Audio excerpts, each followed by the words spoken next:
sila, sir. Kaya mga kaibigan, good morning po. Nandito kami ngayon sa City Hall ng aking brother Gideon. Philippine Traditional Hilot Society. Nandito po kami ngayon. Galing kami sa Office of the Mayor and the Vice Mayor. Napataan po kami dito sa napakasarap na ano nga ito? Rabbit siomay, sir. Rabbit siomay. Ayan, talaga naman po ay napakasarap. Kaya inaayayaan ko kayo, hanapin po ninyo ito. May delivery po ito, Ayan. Ako na ho nagsasabi. Ako na ho ang talagang sample nito.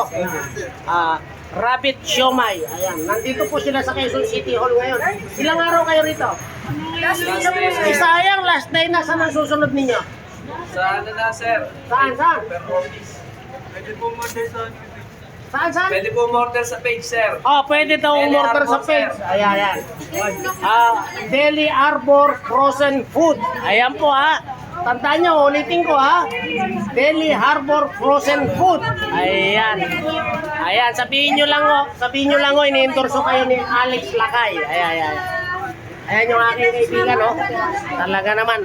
The founder of Philippine Therapeutic Hilot Society. Ayan, kumakain ng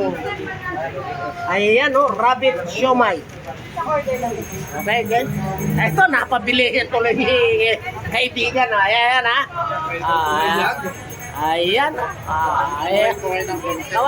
Kaway. Ay, daan po kayo rito. Tikman nyo ang rabbit siomay. Napakasarap po, mga kaibigan. Ano pangalan mo, sir? Jason po. Jason, ayan si Jason, Ito, nag-alok sa akin. Anong pangalan? Ako si Miss Marie. Miss Marie, ayan. At yung kanilang team ay talaga naman. So, yan lamang po. Tangkilikin ang sarili natin. Magandang umaga at naway pagpalain tayo ng punglay kapal. Bye-bye!